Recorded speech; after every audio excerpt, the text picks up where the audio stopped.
الحمد لله نحمده ونصلي على رسوله الكريم أما بعد فأعوذ بالله من الشيطان الرجيم بسم الله الرحمن الرحيم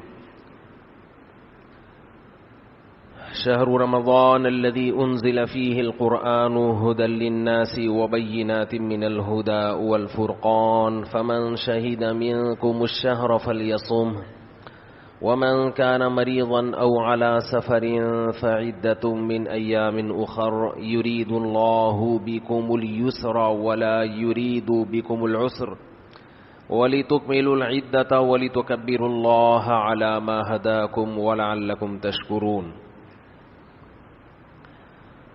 رمضان المبارک قریب ہے.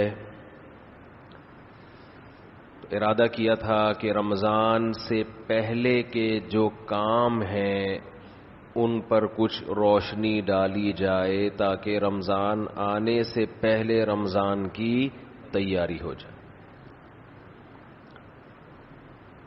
کام سے پہلے کام کی تیاری ہوتی ہے. جب کوئی بہت اہم مہمان آنے والا ہوتا ہے تو اس کے آنے سے پہلے انتظام کیا جاتا ہے. اسے کہاں بٹھانا ہے, کہاں سلانا ہے, کہاں نہلانا ہے, واش روم کہاں ہے, کھلانا کیا ہے, کس طرح سے اس کو پروٹوکول دینا ہے. آنے کے بعد نہیں ہوتا یہ کام. تو رمضان آنے سے پہلے اگر ہم اس کی تیاری کر لیں گے تو اس مہمان کی انشاءاللہ قدر ہوگی, اور عزت دار انسان کو اگر عزت دی جائے تو وہ اس کا بدلہ ضرور دیتا ہے. دو قسم کے لوگ ہوتے ہیں نا, ایک احسان فراموش ہوتے ہیں اور ایک وہ ہوتے ہیں جو تھوڑے سے احسان کا بدلہ بھی بہت زیادہ دیتے ہیں.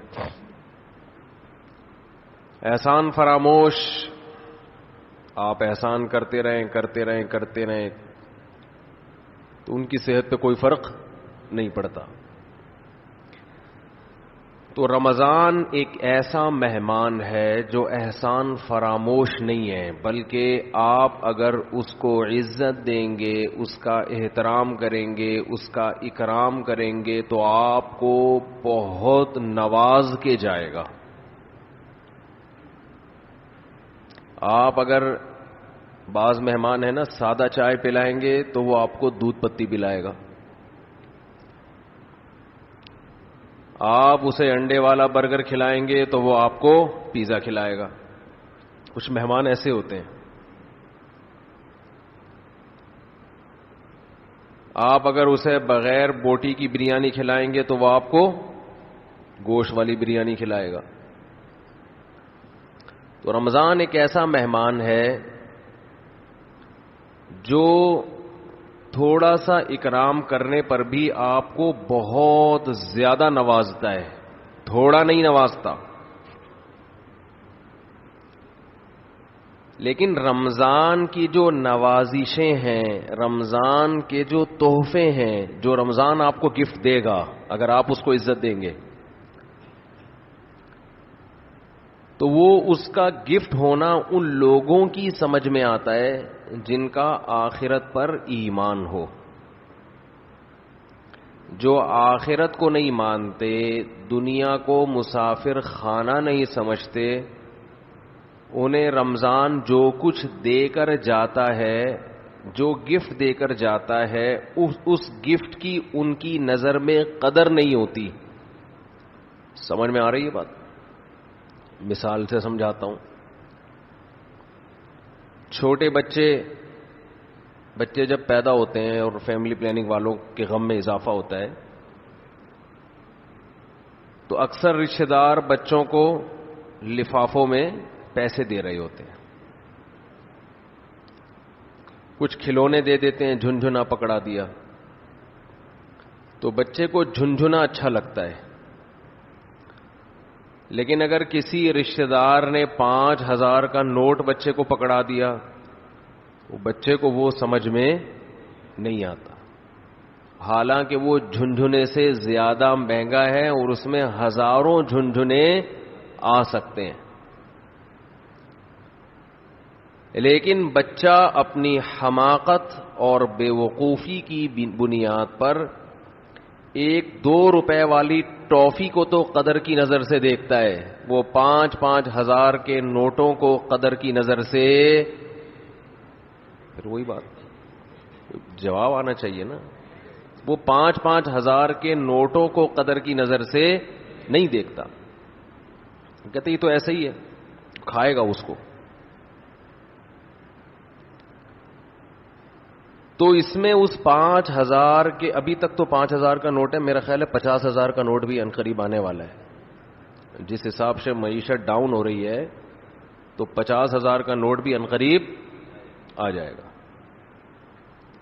بلکہ تول کے نوٹ بکیں گے, 1 کلو 5,000 کے نوٹ چاہیے مجھے, اس طرح سے سیٹ اپ چلنے والا ہے.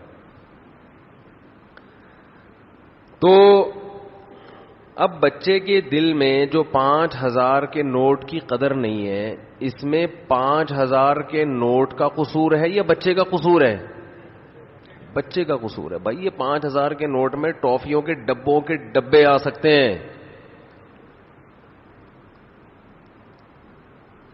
تو رمضان آپ کو کیا گفٹ دے کر جاتا ہے, اس گفٹ کی قدر ان لوگوں کی نظر میں ہے جو اس دنیا کو حقیقی زندگی نہیں سمجھتے. جو اس کو اصل سمجھتے ہیں ان کی نظر میں رمضان ٹینشن کے علاوہ کچھ بھی نہیں ہے, خام خواہ کی ٹینشن ہے. کیونکہ وہ کہتے ہیں رمضان مولویوں کا مہینہ ہے. کس کا ہے؟ مولویوں. سیزن آتے ہیں نا, یہ مولویوں کا ہے. محرم کو کہتے ہیں ذاکروں کا مہینہ ہے, اس میں ذاکر لوگ بڑے چہک رہے ہوتے ہیں, بڑی قیمت ہوتی ہے ذاکروں کی, 1-1 آنسو پہ ان کو 1-1 لاکھ روپے ملتے ہیں, رلانے پر, رونے پر. وہ محرم جو ہے کس کا مہینہ کہلاتا ہے؟ ذاکروں کا. اور رمضان مولاناؤں کا مہینہ کہلاتا ہے, مولویوں کا.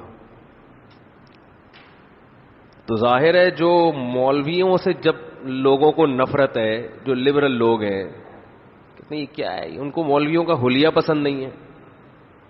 باتیں تو دور کی بات ہے, ان کو مولویوں کا گیٹ اپ پسند ہے ہی نہیں. باتیں تو بہت بات کی چیز ہے, وہ کہتے ہیں یہ گیٹ اپ ہی ہماری کھوپڑی میں نہیں آتا, یہ کیا ہے, پجامے اوپر یہاں تک کر کے گھوم رہے ہوتے ہیں, یہ کیا ہے. تو باتیں تو پھر آگے کی ہیں. باتوں میں دیکھو کتنی غلط باتیں کرتے ہیں مولانا لوگ, اس میں کہیں بھی کوئی انٹرٹینمنٹ کا, کوئی خوشی کا ہے ہی نہیں. اتنی غلط باتیں ہیں. بوڑھے باپ کی کڑوی کسیلی برداشت کرو, بوڑھی ماں کا احترام کرو. کیا کوئی باتیں ہیں یہ کرنے کی؟ خام خواہ کی ٹینشن. دوستیاں لڑکیوں سے مت لگاؤ, بیوی کے حقوق ادا کرو. کوئی بات ہے بتاؤ, خام خواہ کی ٹینشن ہے ہی نہیں.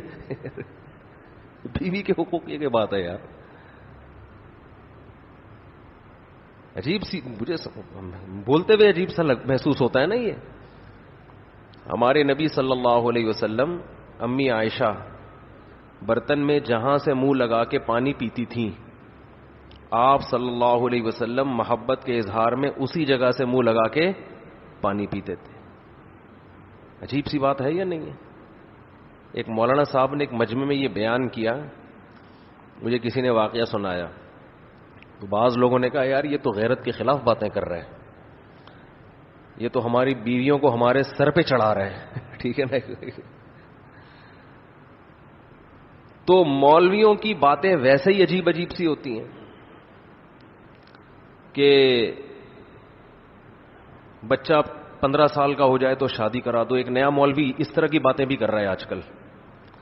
پہلے ہی مولویوں کی باتیں ہضم نہیں ہو رہی تھیں, ایک نیا مولوی مارکیٹ میں آیا ہے, اس نے تو ساری حدود کراس کر دی ہیں بھائی.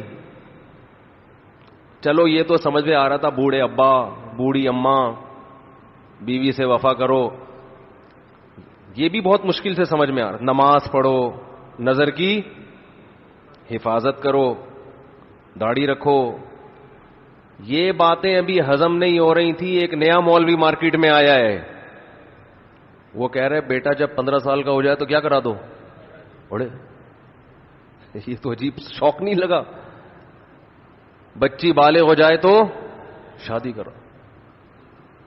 لوگ مجھے کہتے ہیں یار لوگ پہلے ہی مولویوں سے بتکے ہوئے ہیں، تم اس طرح کی باتیں کر کے لوگوں کو اسلام سے اور زیادہ دور کر رہے ہو. ایک نیا مولوی مارکیٹ میں آیا اور ابھی اویلیبل ہے، وہ صحیح ہے نا، ابھی مہنگا نہیں ہوا ہے، ابھی مناسب ریٹ پہ دستیاب ہے. وہ مہنگا جب ہوگا جب اس مولوی پر حکومت کی طرف سے پابندیاں لگیں گی ایسی باتیں کرنے پر.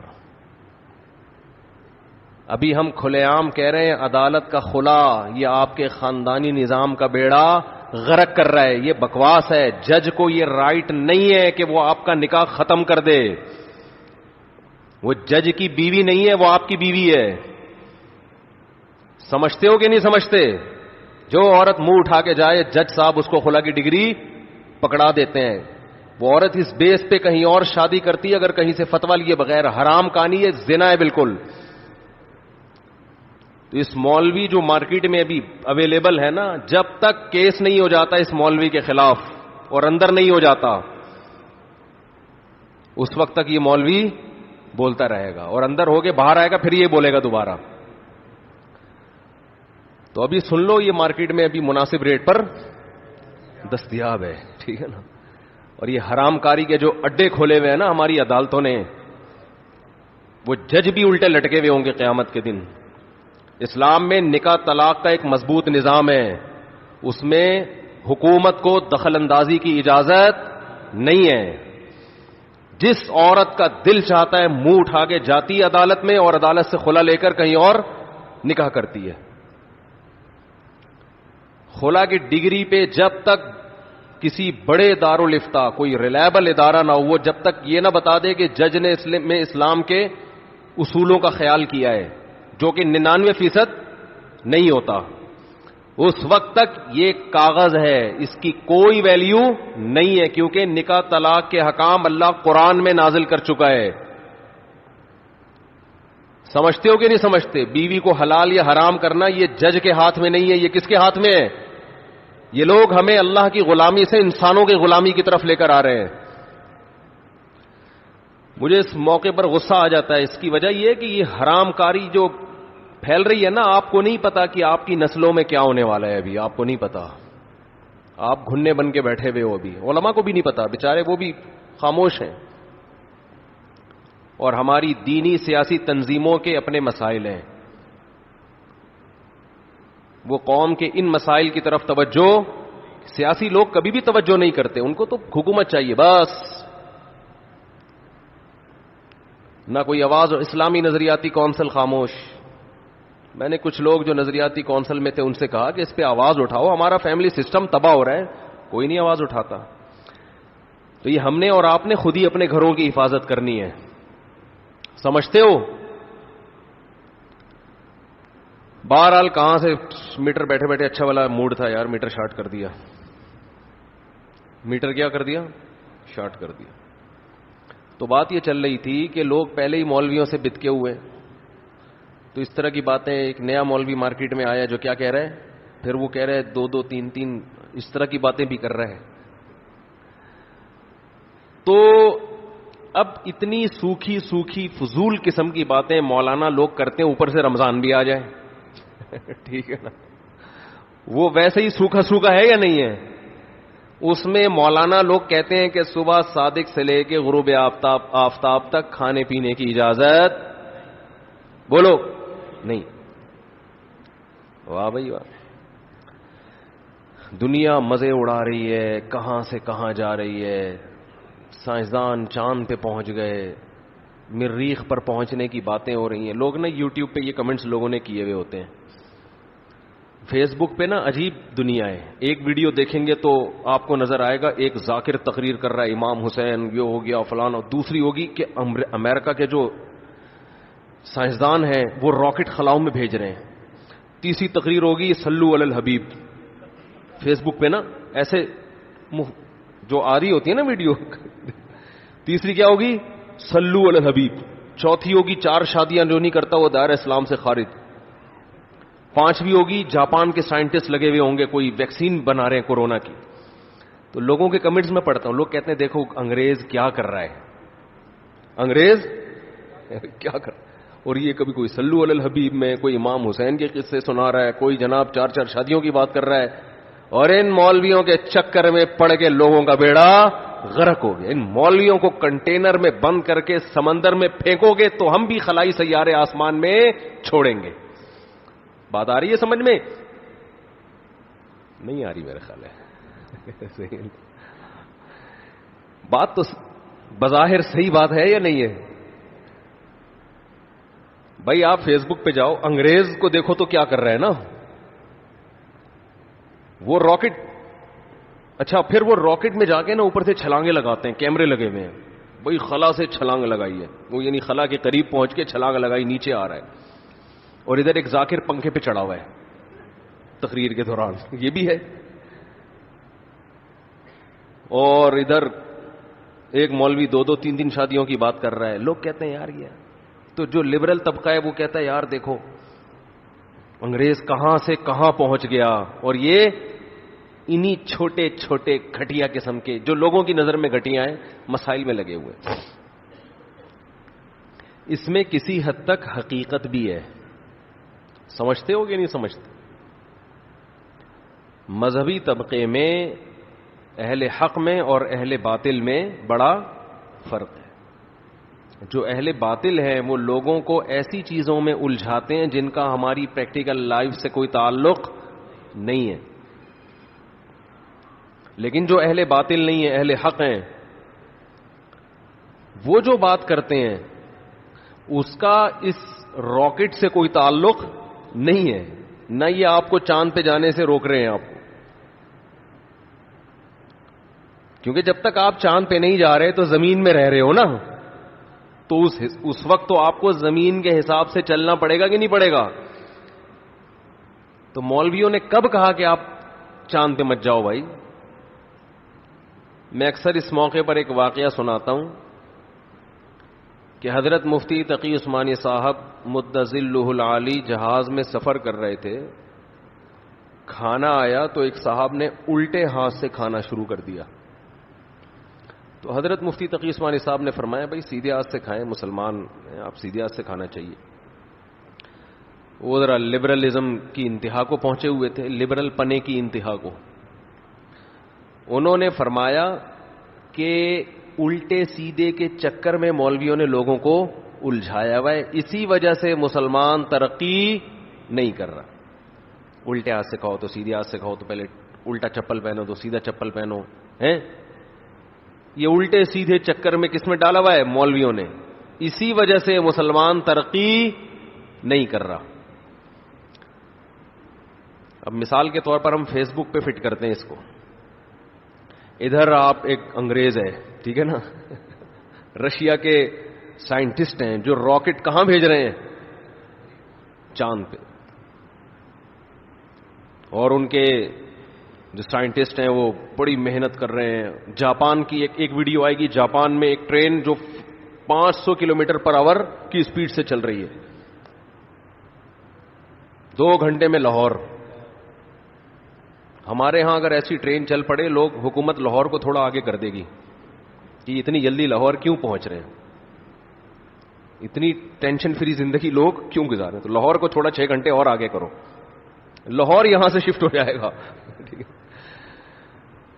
تو ایک فیس بک پہ ویڈیو آ رہی ہے جس میں سائنٹسٹ بیٹھے ہوئے ہیں, ایک میں ٹرین میں بیٹھے ہوئے ہیں, اور وہی زبردست نیچے آئے گی بھائی کیلے کا رخ قبلے کی طرف نہیں ہونا چاہیے, کیلے کے پاؤں کا رخ قبلے کی طرف نہیں ہونا چاہیے, قبلے کی طرف پاؤں پھیلانا بے ادبی. نیچے ایک ویڈیو آئے گی سیدھے ہاتھ سے کھانا چاہیے. تو جو امیج بنے گا مسلمانوں کا, جو بن رہا ہے کہ یار ایک کہاں جا رہا ہے, خلا میں پہنچنے کی باتیں کر رہا ہے, اور دوسروں نے الٹے سیدھے کے چکر میں لوگوں کو الجھایا ہوا ہے. یعنی اگر راکٹ میں بھی بیٹھیں گے تو سیدھی کھڑکی سے جائیں گے یہ. ٹھیک ہے نا, یہ اسی میں الجھتے رہیں گے.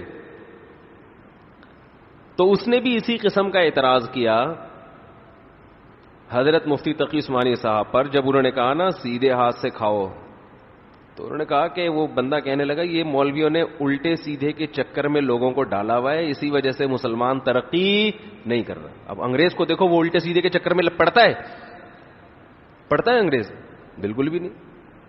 یہاں سے بھی کھا رہے ہوتے ہیں, یہاں سے بھی کھا رہے ہوتے ہیں. نہ کوئی دسترخوان ہے کہ بیٹھ کے تمیز سے خالہ کو بھی بلا لو جی, پھپھو کو بھی بلا لو, ایک ہی جگہ بیٹھ کے کھاتے ہیں, اس سے آپس میں محبت بڑھتی ہے. یہ ادب تمیز ہے ان کے یہاں؟ بھائی ماموں آئے ہوئے ہیں, رشتے دار ہیں, وہ کیا سوچیں گے بھانجے نے الگ بیٹھ کے کھا لیا. تو انگریزوں کے ماموں ماموں تو ہم نے کبھی سنا ہی نہیں ہے.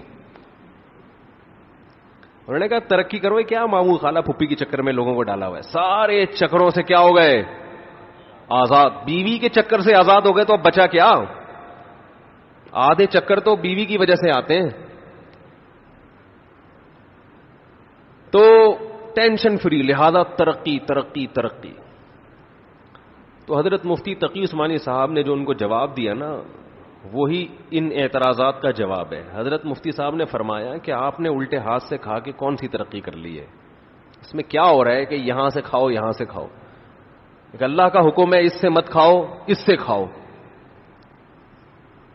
تو اگر انگریز اگر اس سے کھا لے گا تو وہ چاند پہ نہیں پہنچتا کیا؟ بولو بھائی کیا ہو گیا؟ تو اس میں کیا جا رہا ہے؟ اور اگر کبھی کوئی ٹینشن ہے, آپ کا یہ خیال ہے کہ اگر میں نے سیدھے ہاتھ سے کھایا تو میں چاند پہ نہیں پہنچ سکوں گا, تو اسلام پھر آپ کو اجازت دیتا ہے کہ اتنی ٹینشن مت لو, الٹے سے کھا لو بھائی, چاند پہ پہنچنا زیادہ ضروری ہے. سمجھ میں نہیں آ رہی میرا خیال ہے بات؟ کوئی اتنی ٹینشن والی بات نہیں ہے. بیٹھ کے پانی پینا سنت ہے یا نہیں ہے؟ لیکن اس میں بھی اسلام نے کہا اتنی ٹینشن مت لو. کہیں سفر ہے, جانا ہے, لائن لگی ہوئی ہے, سارے بیٹھ کے اعوذ باللہ بسم اللہ پڑھ کے, وہ پوری لائن لگی ہے, مر جائیں گے, پیو نکلو یہاں سے, چلو. تو اتنی ٹینشن کی بات تھوڑی ہے. قبلے کی طرف پاؤں مت کریں, کوئی ٹینشن ہے تو کر لیں. قبلے کی طرف پاؤں مت کریں, کوئی ٹینشن ہے, گھٹنے موڑنے میں مشکل ہوتی ہے تو پھر کر لیں. کس نے منع کیا؟ کوئی اتنا بڑا مسئلہ بولو نا بھائی نہیں ہے. اور انگریز کے بارے میں جو میں نے کہا کہ وہ الٹے سیدھے کے چکر میں نہیں پڑتا, وہ بھی پڑتا ہے. کبھی الٹی شرٹ پہن کے دیکھا کوئی سائنسدان گیا ہو چاند پہ ہے بھائی؟ یا کوئی پروفیسر پڑھانے کے لیے آ رہا ہو اور الٹی جرسی پہن کے آ گیا ہو, یا الٹی ویسٹ کوٹ پہن کے آ گیا ہو. ویسٹ کوٹ تو وہ نہیں پہنتے, پینٹ کوٹ الٹا پہن کے آ گیا ہو. اب آپ کہہ رہے ہیں سر یہ پینٹ سیدھی تو پہنے ہو, کہہ رہے ہیں یہ الٹے سیدھے کے چکر میں یہ مولویوں نے ڈالا ہوا ہے.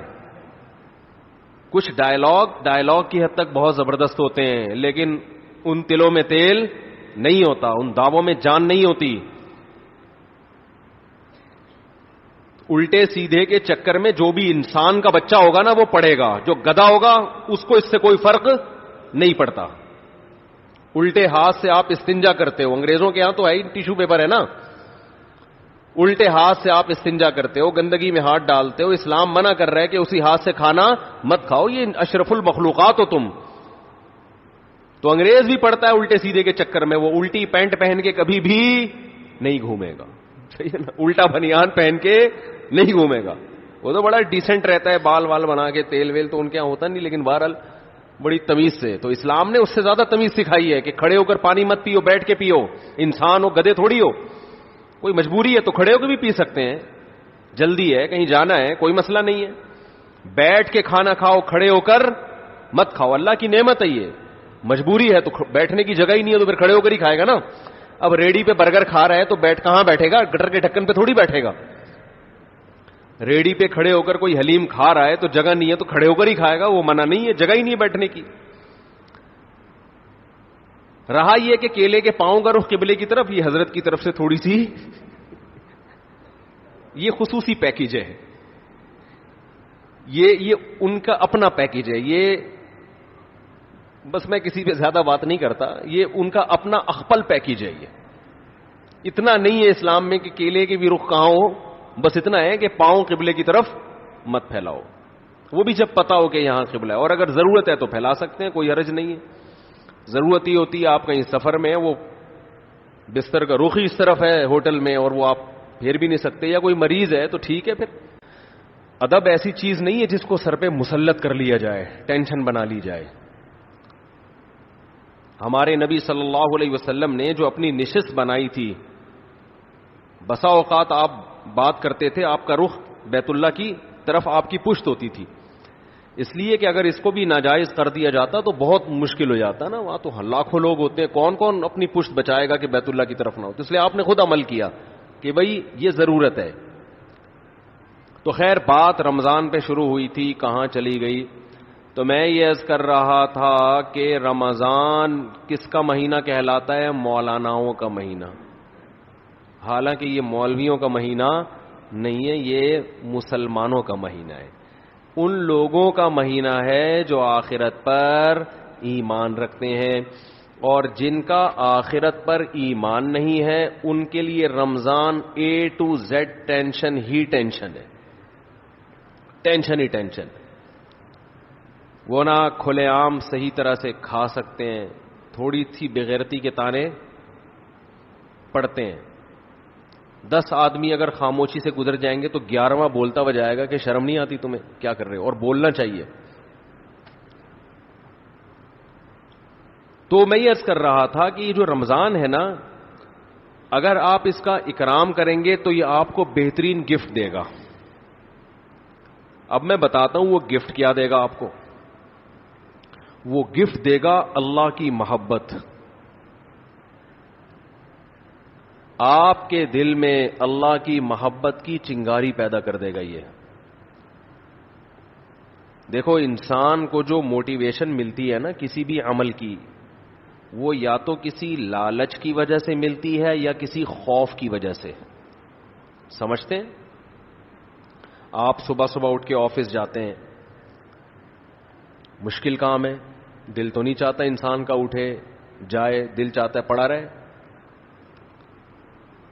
لیکن آپ جاتے ہیں. یہاں خوف بھی ہے اور لالچ، محبت، پیسے کی محبت. لالچ کو ہم محبت سے تعبیر کرتے ہیں، ذرا مہذب لفظ ہے. آپ جاتے ہیں، ایک محبت ہے پیسے سے، ہر انسان کی نیچر ہے کہ پیسے آئیں گے تو گٹکا بھی کھائیں گے، نسوار کا انتظام بھی ہوگا، پان کا انتظام بھی ہوگا، گھر میں راشن بھی ڈلے گا، بہت ساری چیزیں آئیں گی. اگر یہ محبت پیسے کی ختم ہو جائے تو آپ کو عمل پہ موٹیویشن نہیں ملے گی.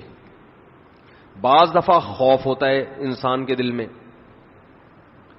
خوف کیا کرتا ہے کہ آپ کو یہ ڈر ہے کہ اگر میں آفس نہیں گیا، میں نے یہ کام نہیں کیا تو مجھے جاب سے نکال دیا جائے، میں غریب ہو جاؤں گا.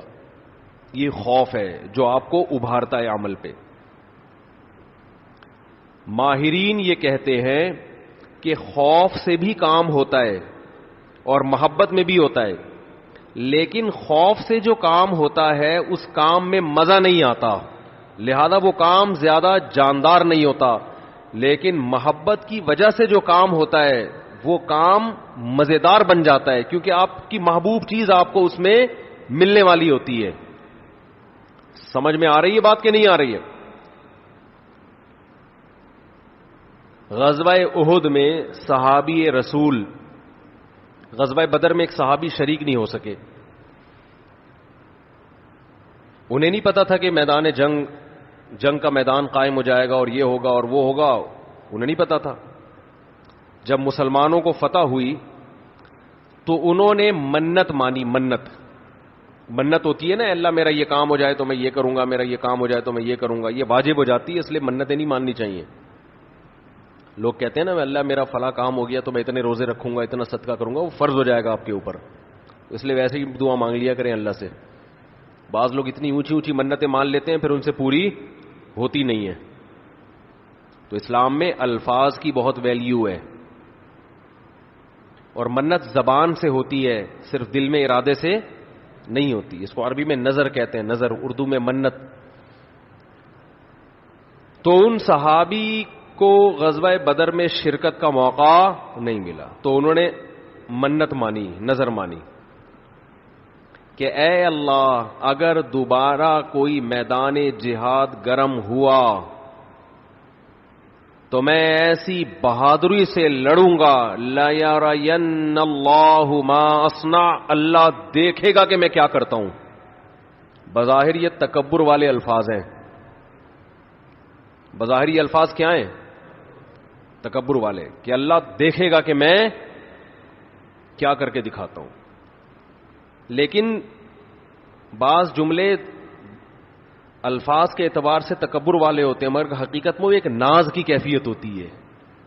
ناز، کہ اللہ میں وہ کچھ کروں گا کہ تو بھی دیکھے گا، خوش ہو جائے گا، تو ایسا کر کے دکھاؤں گا بہادری. جب غزوہ احد میں مسلمانوں کے قدم اکھڑے ہیں، ان صحابی کو اللہ سے کیا ہوا وعدہ یاد آیا کہ میں نے اللہ سے معاہدہ کیا تھا کہ اللہ میں ایسے بہادری کے جوہر دکھاؤں گا کہ تو دیکھے گا کہ میں کیا کر رہا ہوں. تو یہ کیا کر رہے تھے؟ کھجور کھا رہے تھے نا، تو کھجور کا تھیلا انہوں نے پھینکا اور انہوں نے کہا کہ جنت اتنی قریب ہے میرے، اور کھجور کھانے کا وقت بہت طویل ہے، اتنا ٹائم لگے گا اس میں، اف یہ تو بہت دیر ہو جائے گی. اور گئے میدان جنگ میں، بہادری سے لڑے، اتنی بہادری سے لڑے اور شہید ہوئے کہ انگلیوں کے پوروں سے، فنگر پرنٹ سے ان کی بہن نے ان کو پہچانے کہ میرے بھائی کی لاش ہے. یہ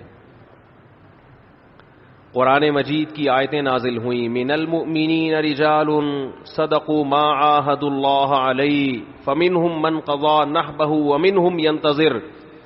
مومنین میں بعض ایسے بھی ہوتے ہیں کہ اللہ سے جب کوئی معاہدہ کر لیتے ہیں تو اس معاہدے کو پورا کر کے چھوڑتے ہیں.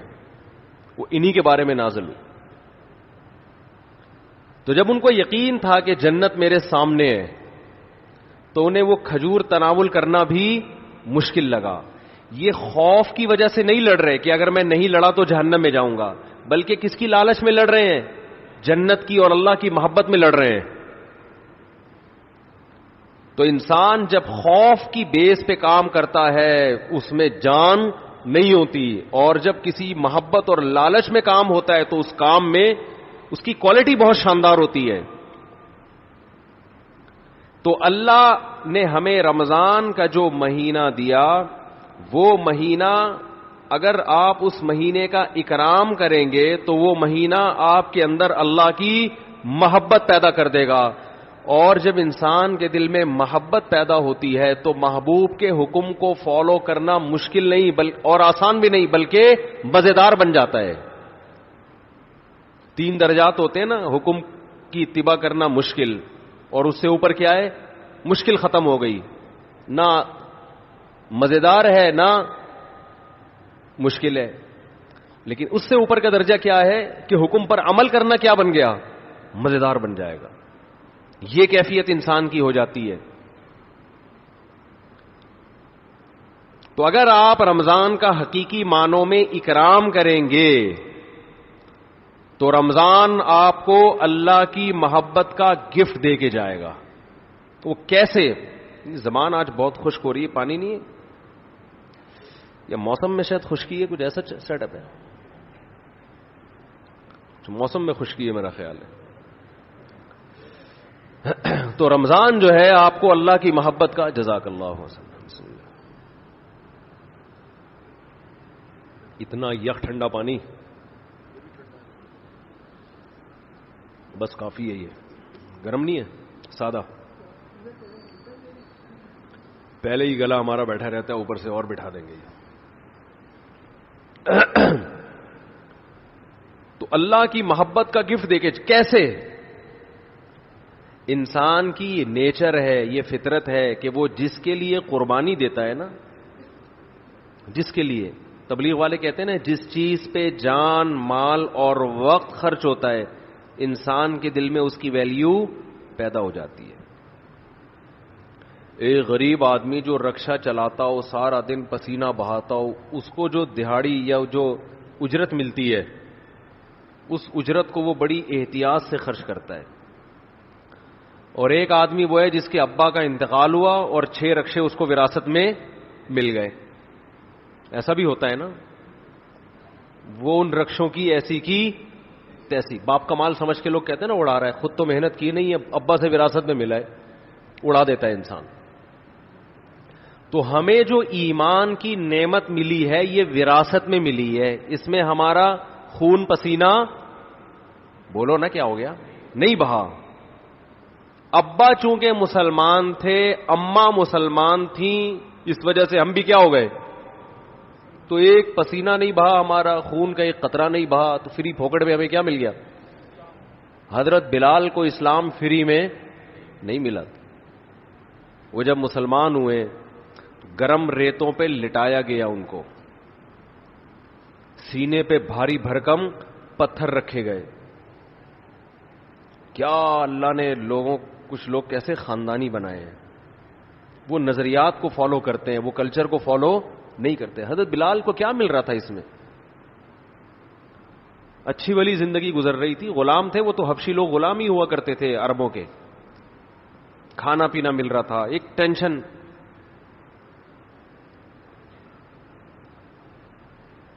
تو بڑے بڑے پتھر سینے پہ رکھے جا رہے ہیں، گرم ریت پہ لٹایا جا رہا ہے، مگر نعرہ لگا رہے ہیں احد احد، خدا کیا ہے، ایک ہے، میں نہیں مانوں گا. کیسے ویژنری، کیسے نظریاتی. خباب ابن ارت رضی اللہ تعالی عنہ رسول اللہ صلی اللہ علیہ وسلم کے پاس آئے مکہ میں، وَهُوَ متوسد ببرد له او کما قال، کہ آپ صلی اللہ علیہ وسلم کی چادر تھی، اس سے آپ صلی اللہ علیہ وسلم کوہنی پہ سر رکھ کے لیٹے ہوئے تھے. لوگ کہتے ہیں مسجد میں سونا منع ہے، ایسی ہمارے علم میں کوئی حدیث نہیں ہے. مسجد میں سونا جائز ہے، البتہ مسجد کو سرائے بنا لینا سونے کی جگہ، سارا محلے کو جہاں جگہ نہیں مل رہی تو کہاں کے سو رہا ہے مسجد میں، یہ غلط ہے. نماز کے لیے آئیں مسجد میں آپ، اور اگر کوئی آیا نماز کے لیے سستانے کے لیے ذرا لیٹ بھی جائے تو اللہ کی طرف سے کوئی پابندی نہیں ہے. آئیں نماز کے لیے. ہاں یہ نہ ہو کہ سرائے بنا لیا جائے، مسجد کو ہوٹل بنا لیا جائے کہ جس کو جگہ نہیں مل رہی، گھر میں بیوی سے پٹا ہوا ہے، سارے محلے والے یہاں آ جائیں. لیکن بذات خود جائز ہے مسجد میں سونا. اور اگر اکا دکا کبھی کوئی مسجد میں آ بھی جائے صرف سونے کے لیے تو بھی کوئی ناجائز نہیں ہے. ناجائز اس وقت ہوگا جب اس کو عام معمول لوگ بنا لیں. حضرت علی رضی اللہ تعالی عنہ کی کچھ ناراضی ہوئی حضرت فاطمہ سے، میاں بیوی میں ہوتی ہے. تو آپ صلی اللہ علیہ وسلم جب گھر گئے حضرت فاطمہ سے ملے، پتہ چلا بھئی کچھ ناراضی ہوئی ہے، اور حضرت علی مسجد چلے گئے. تو وہاں حضرت علی مٹی میں لیٹے ہوئے تھے، آرام کر رہے تھے. اسی پہ آپ صلی اللہ علیہ وسلم نے فرمایا یا ابا تراب، اے مٹی والے. تو اسی کے بعد حضرت علی اپنی کنیت کیا کہتے تھے، ابو تراب. تو اس سے پتہ چلتا ہے کہ اگر کوئی مسجد میں آگے لیٹ جائے تو اللہ کی طرف سے کوئی پابندی نہیں ہے. لیکن یہ ضرور ہے کہ لوگ اس کو ایسا نہ ہو کہ سارے محلے والے لیٹے ہوئے، یا لیٹنے کی جگہ ہی بنا لی. کبھی کبھار ہو جاتا ہے انسان سے. مسجد والے بعض دفعہ بہت سختی کرتے ہیں. اب سفر میں جب ہم چلتے ہیں نمازیں پڑھتے ہیں سفر کے دوران، بعض دفعہ انسان 2 رکعت پڑھی ظہر کی، تھوڑا سستانے کے لیے لیٹ گیا تو کوئی ڈنڈا لے کے کھڑا ہوا ہوتا ہے نکلو یہاں سے، پھر گالیاں بھی دے رہے ہوتے ہیں. وہی واقعہ پھر یاد آتا ہے مجھے. ایک آدمی کی بھینس مسجد میں آ گئی تو مولوی صاحب پکڑ کے ڈنڈے سے مارنے لگے. تو دیہاتی جس کی بھینس تھی وہ بھاگتا ہوا آیا، کہہ رہا مولوی صاحب بے زبان جانور ہے، اس کو مار رہے ہو، کبھی مجھے دیکھا آپ نے مسجد میں؟ یہ تو بے عقل بے زبان ہے، غلطی سے مسجد میں آ گیا، اس کو کیوں مار رہے ہو؟ میں آؤں عقل مند ہوں، مجھے مارو تو سمجھ میں بھی آتا ہے، اس بیچارے کو کیوں مارے، اس کا کیا قصور ہے؟ تو ایسا مسجدوں کا ماحول بنا لیا کہ کوئی آئے نہیں مسجد میں. تو اتنی سختی نہ کریں. تو کہاں سے کہاں بات چلی جاتی ہے یار. تو آج ویسے بھی کھوپڑی سیٹ نہیں ہے میری جی، کھوپڑی سیٹ آرام نہ ہونے کی وجہ سے نہیں ہے، ویسے کھوپڑی سیٹ ہے الحمدللہ. تو رمضان کی بات چل رہی تھی. ہاں میں یہ عرض کر رہا تھا کہ فری میں جو انسان کو چیز ملتی، ہمیں ایمان ملا ہے فری میں. ابا مسلمان اماں مسلمان تو ہم بھی مسلمان، سارے اڑوس پڑوس مسلمان ہیں، قدر نہیں ہے. صحابہ کو ایمان ملا محنت کرنے کے بعد. آج بھی بہت سے غیر مسلمان ہوتے ہیں. میں حیران ہوتا ہوں، بعض ہندو بچیوں کے فون آتے ہیں، گھر کے اندر رہتے ہوئے مسلمان ہو گئی. ایک ہندو لڑکی کا 2-3 سال پرانی بات ہے, فون آیا, میرا خیال ہے 16-17 سال, یہ بچپنے ہی کی, مینٹلی تو انسان بچہ ہی ہوتا ہے اس وقت. اس نے اسلام قبول کیا, پورے رمضان کے روزے بھی گھر میں رکھے, کسی نے اس کو تبلیغ نہیں کی, نماز بھی چھپ چھپ کے گھر میں پڑھ رہی ہے, اور والدین اتنے سخت ہیں کہ اگر ان کو پتا چل گیا تو جان سے مار دیں گے, یہ خطرہ ہے. میں نے اس سے پوچھا, 2-3 سال پرانی بات ہے, میں نے پوچھا آپ کو کس نے تبلیغ کی؟ اس نے کہا میری یہ سمجھ میں نہیں آتا کہ ہمارے والدین پتھر کی بنی ہوئی مورتیوں کو کیوں پوجتے ہیں, ان میں کیا رکھا ہوا ہے؟ صبح مٹھائی رکھ کے جائیں گے, شام کو بھی وہ مٹھائی ویسی کی ویسی. جو بھگوان مٹھائی نہ کھا سکے وہ ہماری حاجت روائی مشکل کشائی کہاں سے کرے گا؟ اتنے بڑے بڑے عقل مندوں کو یہ بات سمجھ میں نہیں آ رہی, ایک 15-16 سال کی بچی کو یہ بات سمجھ میں آ گئی, اس کی کھوپڑی میں آ گئی یہ بات. کہہ رہی پھر میں نے ویڈیوز دیکھی یوٹیوب پہ علماء کی, اور وہ پھر اللہ نے اس کو ہدایت دی, تو وہ وہیں اس نے کلمہ پڑھا, وہیں مسلمان ہوئی, کسی کو نہیں بتایا کیونکہ مار دیں گے اس کو. چھپ کے نمازیں پڑھ رہی, ایسے بہت ہیں, ایک نہیں ہے. تو یہ وہ لوگ ہیں جن کی اسلام پر کچھ خرچ ہوا ہے, محنت ہوئی ہے.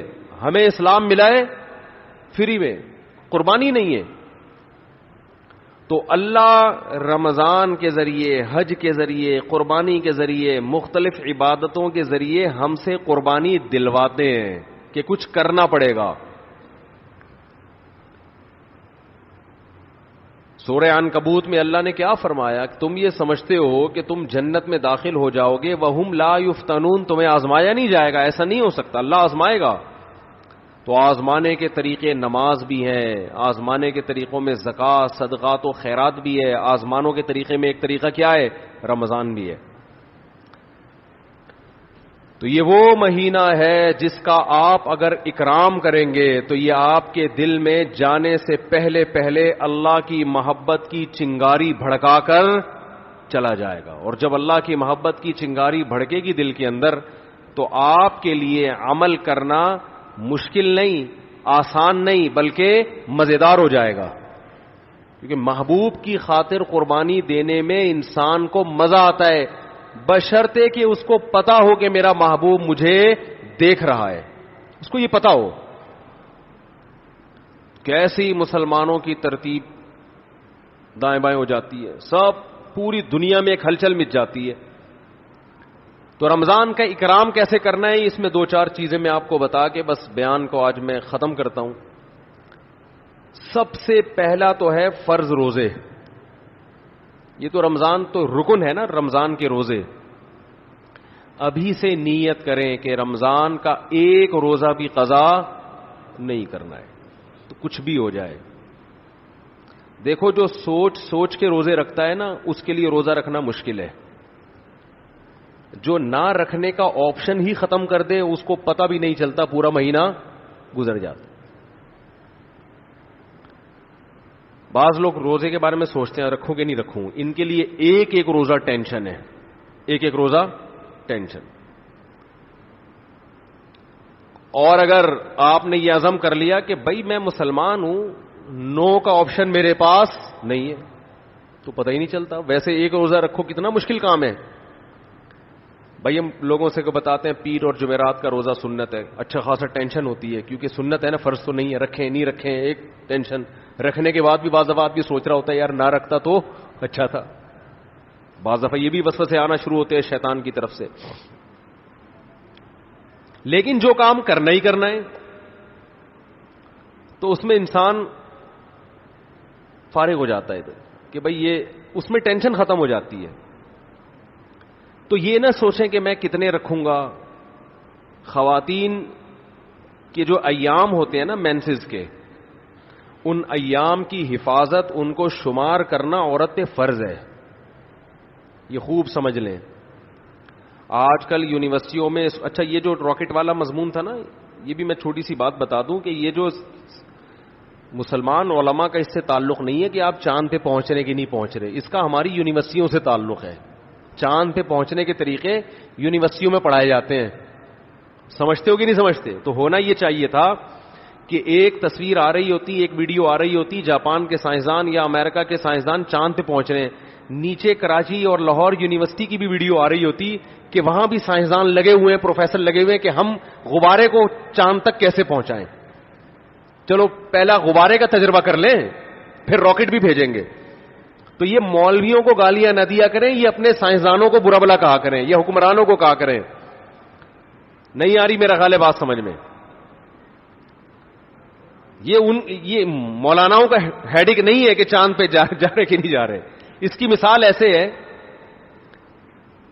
کہ جیسے کوئی ابھی کرونا کی وبا پھیلی ہوئی ہے نا, کرونا کی وبا پھیلی ہوئی ہے, ڈاکٹر, ایک ویڈیو آ رہی ہے جس میں ڈاکٹر ویکسین تیار کر رہے ہیں, دوسری ویڈیو آ رہی ہے جس میں کربلا کے واقعات بیان ہو رہے ہیں, تیسری ویڈیو آ رہی ہے کہ اس میں 4 شادیوں کا تذکرہ ہو رہا ہے, چوتھی آ رہی ہے. تو اب اس میں لوگ کہہ رہے ہیں مولانا لوگ دیکھو کیا کر رہے ہیں, ادھر وہ کرونا کی ویکسین تیار کر رہے ہیں اور ادھر مولانا لوگ کیا کیا الٹی باتیں کر رہے ہیں.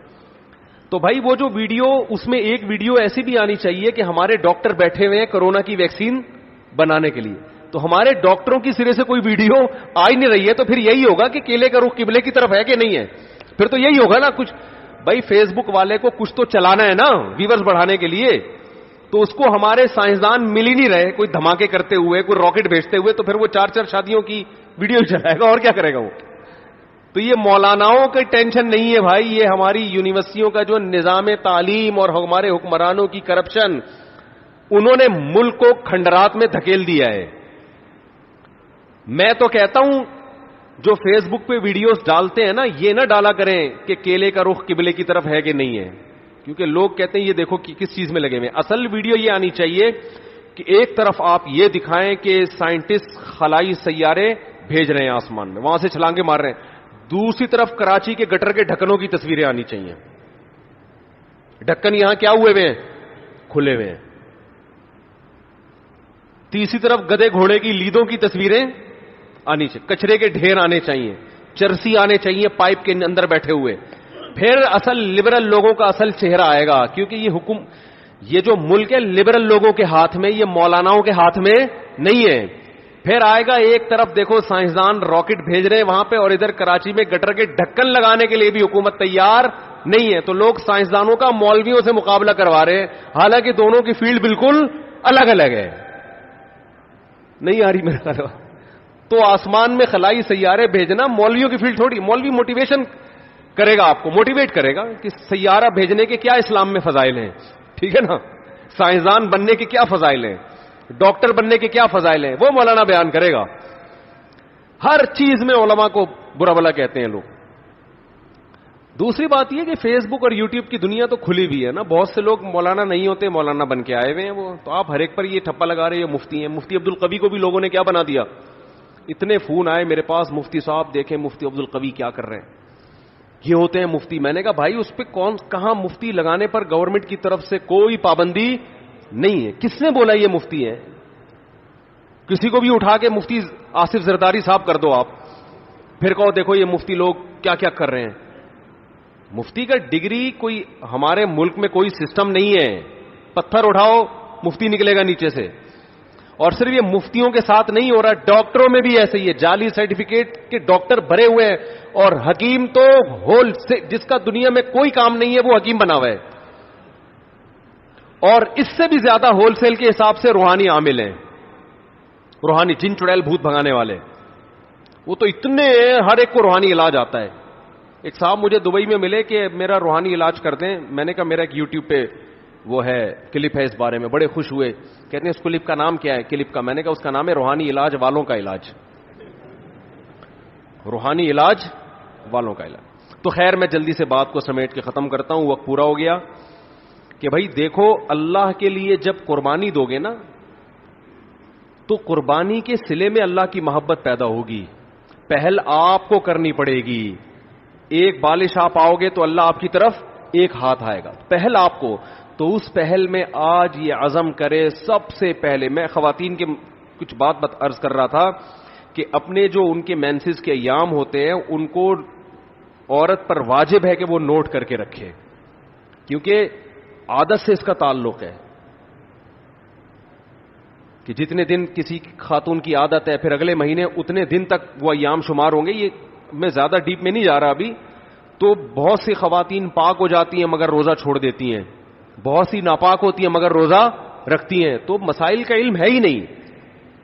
بہشتی زیور ایک جامعۃ الرشید نے چھاپی ہے, آسان بہشتی زیور, تسہیل بہشتی زیور کے نام سے. وہ کتاب ہر گھر کی ضرورت ہے. اس میں بہت روز مرہ کے مسائل لکھے ہوئے. ہمارے اہل حدیث حضرات اس پہ اعتراضات کرتے ہیں, تو کسی مسئلے پر اعتراض کریں تو میرے سامنے لے کر آئیں اس کو. سمجھتے ہیں کہ نہیں سمجھتے؟ اعتراض کرنا آسان ہوتا ہے, گورنمنٹ کی طرف سے کوئی پابندی نہیں ہے. ابھی میرا وہ بات ہوئی تھی نا, مناظرہ لوگوں نے نام دے دیا, حالانکہ مناظرہ نہیں تھا. اس میں ہوا یہ تھا کہ وہ یہ بار بار کہہ رہے تھے تقلید یہ ہے تقلید وہ ہے. میں نے کہا آپ بیٹھیں پہلے مجھے بتائیں تو آپ کے ہاں تقلید کی ڈیفینیشن کیا ہے, تو میں پہلے لکھوں گا, پھر اگلی نشست میں ہم اس پہ کیا کریں گے, بحث کریں گے. کیونکہ ایسے ادھر ادھر باتیں کرنا بہت آسان ہوتا ہے. تو سامنے بیٹھ کے آپ مجھے ریٹرن لکھ کے دیں, میں پہلے آپ کے دعوے کو سمجھوں گا آپ کا دعویٰ ہے کیا, پھر ہم اس پہ بحث کریں گے. تو محترم نے دعویٰ یہ بتایا کہ کسی کی کو بلا دلیل فالو کرنا کیا کہلاتا ہے, تقلید, اور یہ حرام ہے, ناجائز ہے. تو میں نے کہا کسی کی بھی تقلید و حرام ہے؟ انہوں نے کہا کسی کی بھی تقلید و حرام ہے. وہ موجود ہے, ریکارڈ ہے.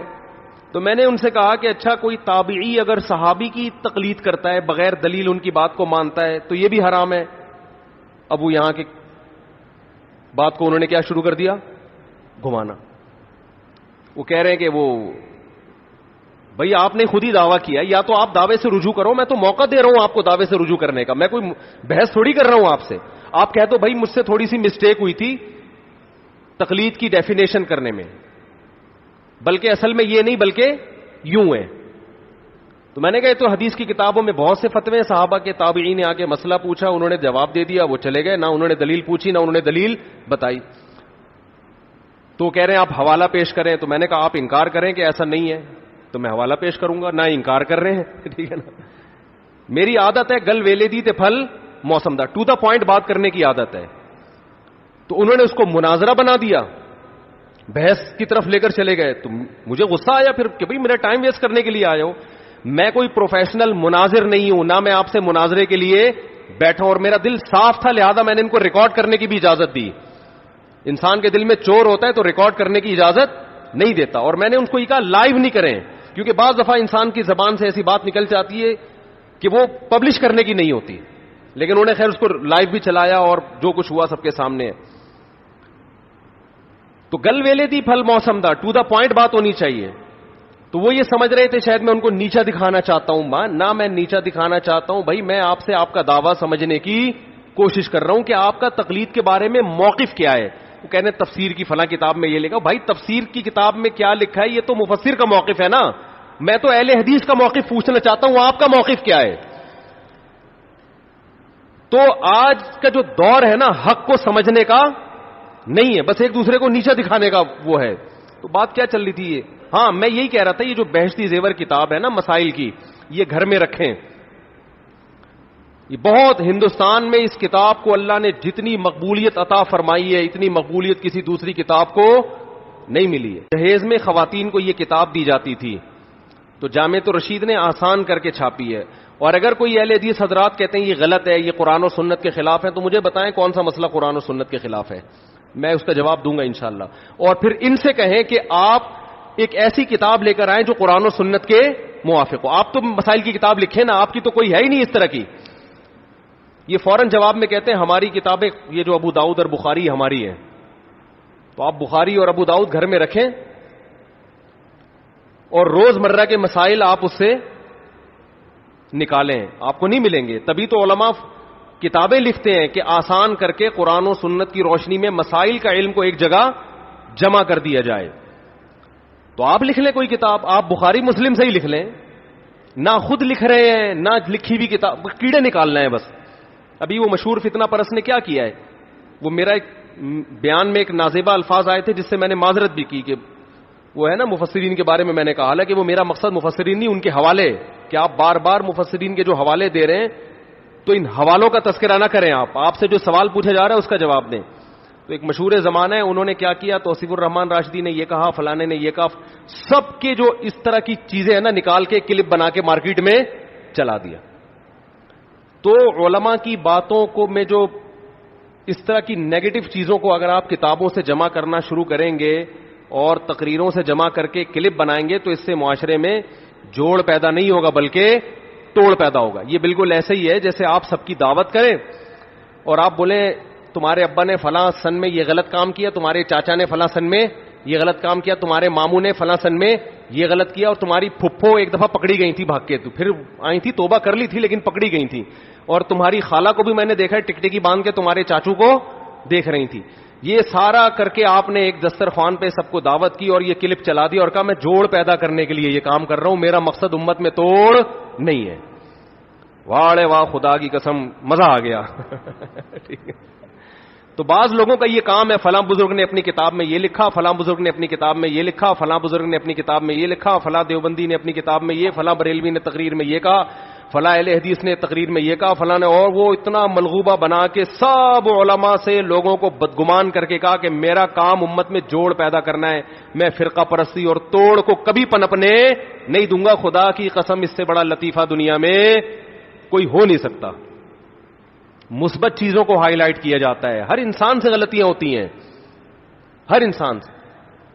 علماء اس بارے میں ایک اصول بیان کرتے ہیں کہ آدمی غلط ہو, آدمی غلط ہو, پھر اگر وہ صحیح بات بھی کرے تو اس کی وجہ سے متاثر مت ہو. جیسے غامدی صاحب نے اسلام کا بیڑا غرق کر دیا, دو چار اچھی باتیں بھی کرتے ہیں, وہ جنت جہنم کی بھی تھوڑی سی باتیں کر لیتے ہیں, لیکن ویسے پورا انہوں نے پردہ کے بھی دھجیاں اڑا دی, عدت کے حکام کی دھجیاں اڑا دی, داڑھی کا انکار کر دیا, اور پتہ نہیں کیا کیا.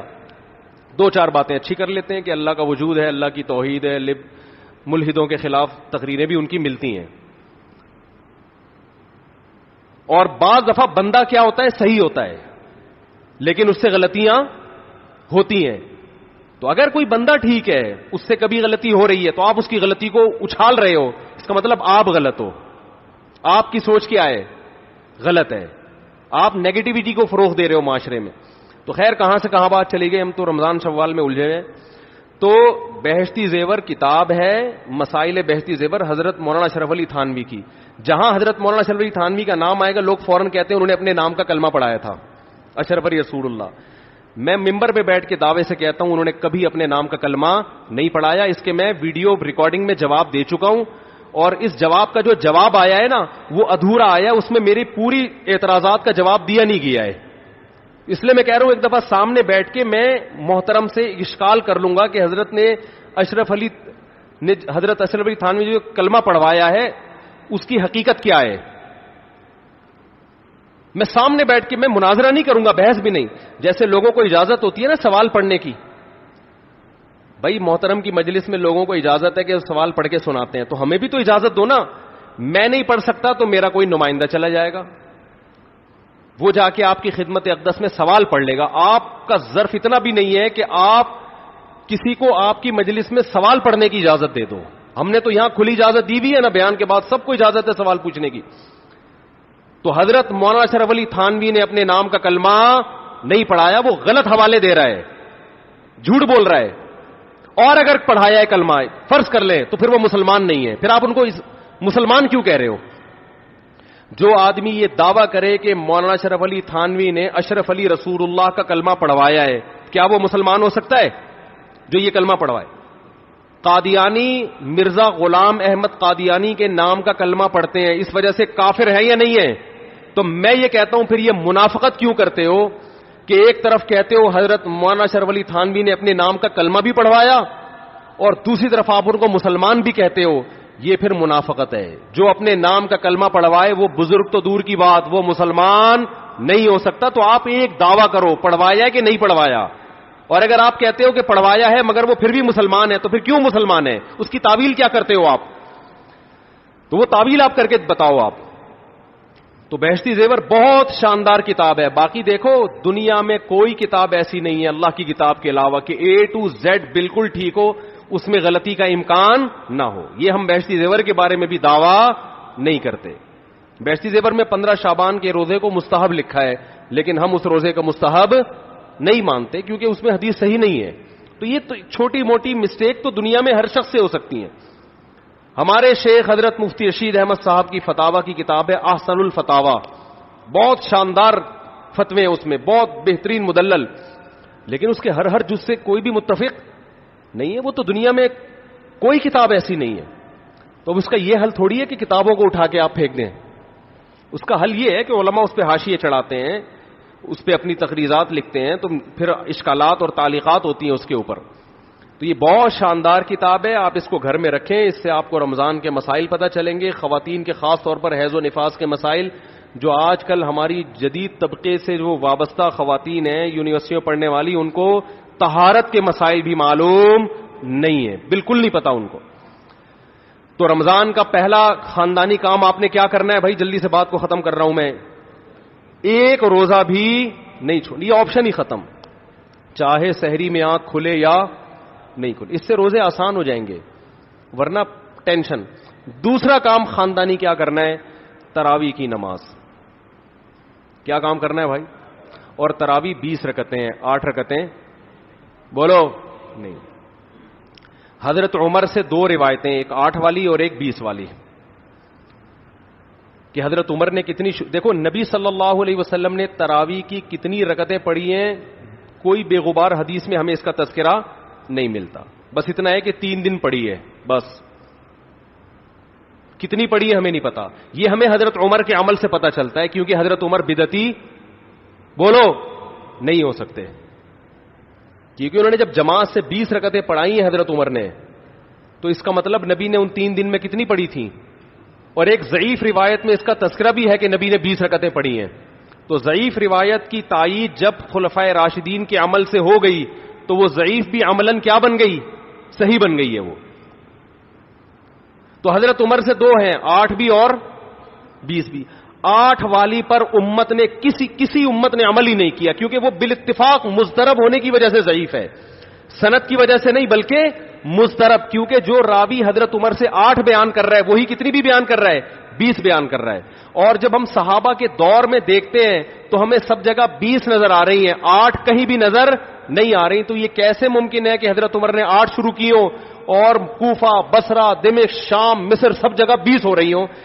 اس سے پتہ چلتا ہے کہ حضرت عمر سے جو 20 والی روایت ہے وہ صحیح ہے، 8 والی صحیح نہیں ہے. اور اس کی سب سے بڑی دلیل یہ ہے کہ موطا امام مالک میں ہے 8 رکعتوں والی، جو امام مالک نے نقل کی ہے، لیکن امام مالک خود 8 کا فتویٰ نہیں، وہ خود 20 سے زیادہ کے قائل ہیں، وہ تو 20 کے بھی نہیں 36 کے قائل ہیں. تو یہ کیسے ممکن ہے کہ کتاب کا مؤلف 8 والی ذکر کر رہا ہو مگر خود اس روایت کو وہ اس پر عمل نہ کر رہا ہو؟ ان باتوں کا کسی اہل حدیث عالم کے پاس جواب نہیں ہے. ترمذی میں ایک روایت پیش کی جاتی ہے امام احمد بن حنبل سے، یہ روایت ہے کہ اس میں کوئی مخصوص عدد ثابت نہیں ہے، جتنی چاہے پڑھ لو. لیکن امام احمد کی جو اپنی اصل کتابیں ہیں فقہ کی، اس میں امام احمد کے شاگرد جو امام احمد سے ذکر کرتے ہیں وہ ذکر کرتے ہیں امام احمد بن حنبل کے نزدیک بھی 20 رکعتیں مختار ہیں. سمجھ نہیں آ رہی میرا خیال ہے بات. تبھی فقہ حنبلی میں تراویح کی رکعتیں کتنی ہیں؟ 20. اور امام ابو حنیفہ کے نزدیک بھی. لوگ پتہ ہے مجھ سے کیا کہتے ہیں؟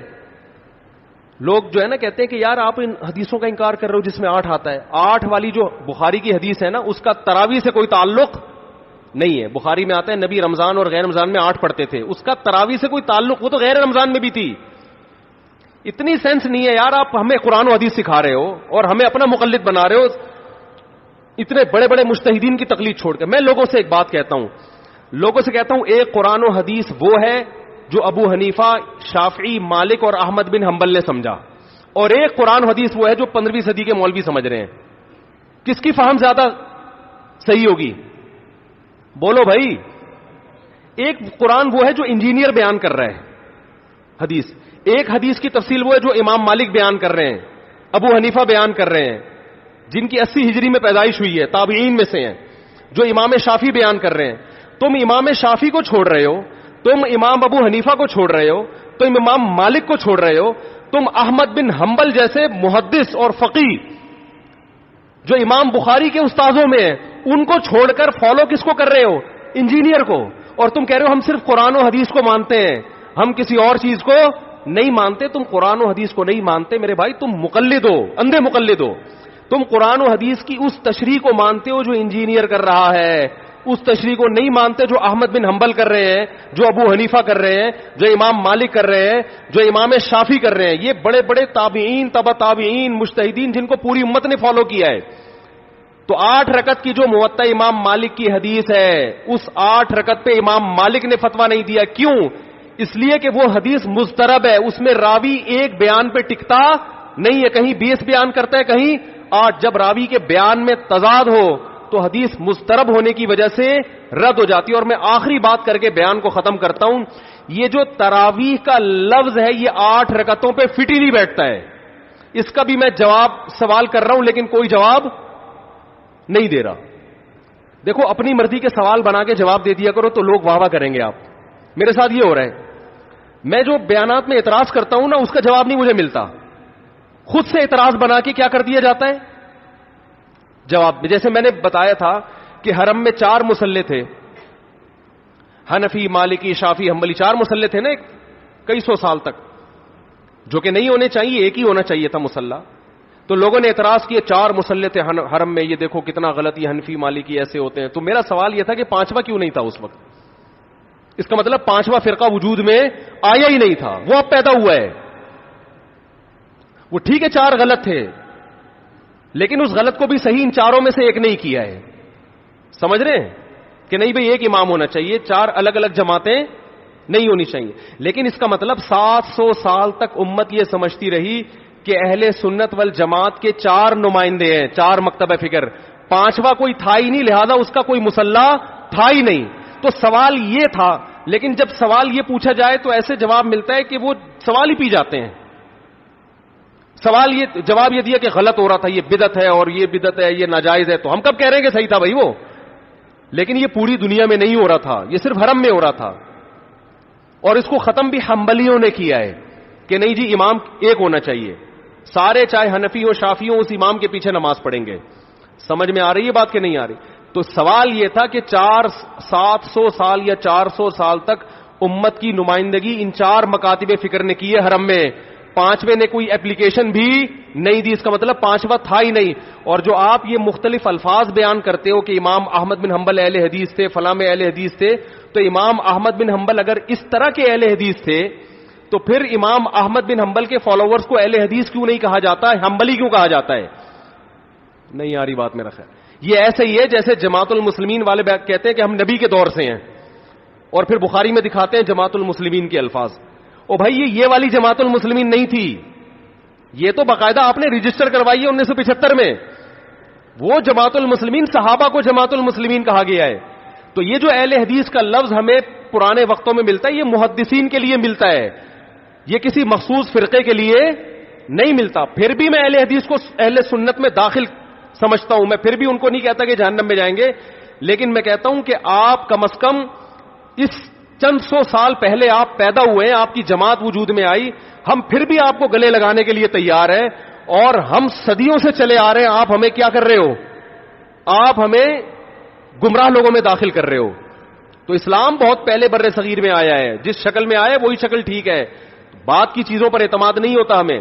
تو میں ایک بات کر کے بیان کو ختم کرتا ہوں, یہ جو 8 کا لفظ ہے نا, تراویح کا لفظ ہے, یہ 8 رکعتوں پر صادق بولو نہیں آتا.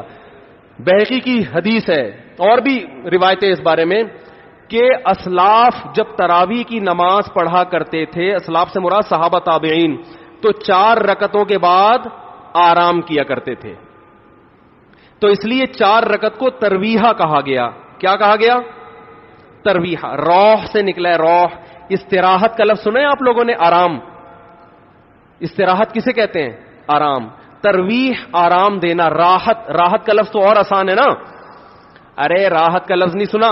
راحت کسے کہتے ہیں؟ آپ کہہ رہے ہیں وہ اسے کہتے ہیں ہمارے محلے میں رہتی ہے. راحت کہتے ہیں آرام, ریسٹ. استراحت, راحت. روح یروح ترویحن, باب تفعیل میں جب جاتا ہے آرام دینا. تو ترویحتن, کیونکہ 4 رکعتوں کے بعد آرام کرتے تھے تو ان 4 رکعتوں کو کیا کہا گیا؟ ایک ترویحہ, یعنی ریسٹ ہے اس کے بعد. اب ترویحہ کا جو لفظ ہے نا, 4 رکعتوں کے بعد کیا ہو رہا ہے؟ ریسٹ. اٹ از کالڈ ترویحہ. سب کو پتہ ہے 4 رکعتوں کو ترویحہ کہتے ہیں. 2 ترویحوں کو عربی میں کہیں گے ترویحتان. کیا کہیں گے؟ جیسے رجل کا معنی ایک آدمی، رجلان دو آدمی. عربی میں دو کے لیے الگ لفظ استعمال ہوتا ہے، دو سے زیادہ کے لیے الگ. تو اگر یہ 8 رکعتیں ہوتی تو ان کو محدثین تراویح نہ کہتے بلکہ ترویحتان کہتے یا ترویحتین کہتے. کیا کہتے؟ 2 ترویحیں. اور ان کے بیچ میں ویسے بھی ریسٹ کی ضرورت پڑتی نہیں. ٹھیک ہے نا؟ 4 رکعت کے بعد امام بیٹھتا، بولتے چل بھائی آگے جلدی کر، جانا بھی ہے گھر میں ہم نے. تو ترویحتین کہتے، ان کو محدثین تراویح نہیں کہتے. اور تراویح کا لفظ ہے جمع. عربی میں جمع کم سے کم افراد کتنے ہوتے ہیں اس کے؟ 3. تو کم سے کم 12 رکعتیں ہونی چاہیے. لیکن تراویح بھی جمع کثرت ہے، جمع قلت کثرت. جمع اقصا کہتے ہیں جو بہت زیادہ جمع ہو. تو پتہ ہے 4 رکعتیں کافی زیادہ ہیں تو ان کو تراویح کہا جائے گا. 4 رکعتیں تھوڑی سی بھی ہو تو ان کو تراویح. 4 رکعتیں اگر 3 دفعہ آئیں گی تو اس کو بھی علی وجہ الکمال ہم پورے طور پر تراویح کا لفظ اس پہ صادق نہیں آئے گا. بات آ رہی ہے سمجھ میں کہ نہیں آ رہی ہے؟ سمجھ میں سب آ رہی ہے لیکن گھننے بن جاتے ہیں، گھماتے ہیں. اب دیکھیں نا یوٹیوب پہ اس کا جو بیان آئے گا نا اس میں گھمایا ہوا ہوگا، اس میں گھمایا یہ اپنی طرف سے نکالا ہوا ہے. اپنی طرف سے نہیں بھائی، بہقی کی حدیث ہے، مصنف ابن ابی شیبہ کی روایتیں ہیں، آپ دیکھ لو. اس میں لوگ کہتے ہیں حوالہ کیوں نہیں دیا مفتی صاحب نے؟ آپ انکار کرو میں حوالہ دوں گا انشاءاللہ. آپ انکار کرو کہ ایسا نہیں. ہم ٹائم بچا رہے ہیں اپنا. وہ مجھے کہہ رہے تھے نا اس بحث میں کہ مفتی صاحب آپ دلیل دو، جو دعویٰ کرے دلیل اس کے ذمے ہے. میں نے کہا دلیل اس کے ذمے اس وقت ہے جب سامنے والے دعوے کا انکار کرے. میں نے ستار بھائی کو میں نے کہا کہ ستار بھائی تم نے 1 لاکھ روپے لیے ہیں. ستار بھائی کہہ رہے ہیں نہیں. ہاں لیے ہیں. تو مجھے کیا ضرورت ہے میں گواہ پیش کروں کہ دلیل دوں؟ وہ مان رہا ہے. تو یہ سب مانتے ہیں. یہ تو علماء جس نے بھی حدیث کی کتابیں پڑھی ان کو پتا ہے کہ ترویح کا لفظ اس لیے لکھا ہوا ہے اس میں. تو اسلاف سے مسجد نبوی میں، حرم میں ایک رمضان بھی ایسا نہیں گزرا جب سے حضرت عمر نے 20 رکعتیں شروع کرائی ہیں کہ 20 رکعت سے 1 رکعت بھی کم ہوئی. زیادہ تو ہوئی ہیں، کم بولو نہیں ہوئی ہیں. 1 رکعت. امت اتنی بڑی گمراہی پر 1400 سال سے جمع ہو گئی. تو میرے بھائی جو آپ سے قرآن و سنت کے نام پہ بات کرے نا اسے بولے بھائی ٹھیک ہے میں قرآن و سنت ہی کو مانتا ہوں، مگر قرآن و سنت کی وہ تشریح جو ان مجتہدین نے کی ہے اس کو مانوں گا. جو 15ویں صدی کے مولوی کر رہے ہیں تشریح، میں اس کو بولو نہیں، چاہے وہ سعودی ہوں. لوگ کہتے ہیں سعودی عرب میں 8 رکعتیں ہر جگہ ہو رہی ہیں. سعودی عرب میں آج ہو رہی ہیں. 100 سال پہلے کے سعودی عرب میں 8 رکعتیں کہیں بھی نہیں ہوتی تھی. تو یہ کوئی سعودیوں کا کلمہ تھوڑی ہم نے پڑھا ہے کہ جو سعودی عرب میں تو بہت سے لوگوں کی داڑیاں نہیں ہوتی. تو کیا مطلب داڑھی کا انکار کر دو گے آپ؟ تو ہم نے فالو کرنا ہے امام مالک کو، امام احمد بن حنبل کو، امام شافعی کو. یہ بڑے بڑے محدثین تھے، مجتہدین تھے. خلفائے راشدین کو. خلفائے راشدین کے دور میں کوئی ایک روایت دکھا دو 8 رکعتوں والی، کوئی ایک روایت. ہاں جو حضرت عمر سے موطا میں منقول ہے اس کا جواب میں نے دے دیا. اس کے علاوہ کہیں دکھا دو کہ بصرہ میں، کوفہ میں، دمشق میں، صحابہ تابعین کے دور میں رمضان میں 8 رکعتوں سے جماعت سے نماز کسی نے پڑھی ہو. تو نہیں ہے کچھ بھی اس میں. تو اس لیے جو طریقہ صدیوں سے تواتر کے ساتھ چلا آ رہا ہے وہ کتنی رکعتوں کا ہے؟ 20 رکعتوں کا. تو اسی کو فالو کرنا چاہیے. تو دوسرا کام آپ نے خاندانی کیا کرنا ہے؟ تراویح پابندی سے پڑھنی. سمجھ میں آ رہی ہے بات؟ تو یہ 2 کام فی الحال کریں، کچھ پیکج اگلے جمعے میں انشاءاللہ بیان کریں گے. تو اسی سے انشاءاللہ اللہ کی محبت کی چنگاری آپ کے دل میں پیدا ہوگی. اللہ ہمیں سمجھنے کی، عمل کی توفیق عطا فرمائے. اور دلہن کا نام ایرج جنید بنت سید جنید علی. وکیل کہاں ہیں دلہن کے؟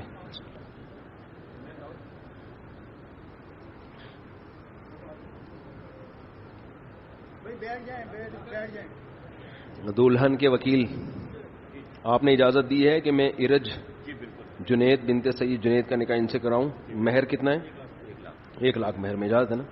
الحمدللہ نحمده ونستعینه ونستغفره ونؤمن به ونتوکل علیہ ونعوذ باللہ من شرور انفسنا ومن سیئات اعمالنا من يهده الله فلا مضل له ومن يضلل فلا هادي له ونشهد ان لا اله الا الله وحده لا شريك له ونشهد ان محمدا عبده ورسوله صلى الله تعالى عليه وعلى اله واصحابه وبارك وسلم تسليما كثيرا كثيرا. اما بعد فاعوذ بالله من الشيطان الرجيم. بسم الله الرحمن الرحيم. يا أيها الناس اتقوا ربكم الذي خلقكم من نفس واحدة وخلق منها زوجها وبث منهما رجالا كثيرا ونساء واتقوا الله الذي تساءلون به والأرحام إن الله كان عليكم رقيبا. وقال تعالى يا أيها الذين آمنوا اتقوا الله وقولوا قولا سديدا يصلح لكم أعمالكم ويغفر لكم ذنوبكم ومن يطع الله ورسوله فقد فاز فوزا عظيما. وقال النبي صلى الله عليه وسلم النكاح من سنتي وقال فمن رغب عن سنتي فليس مني.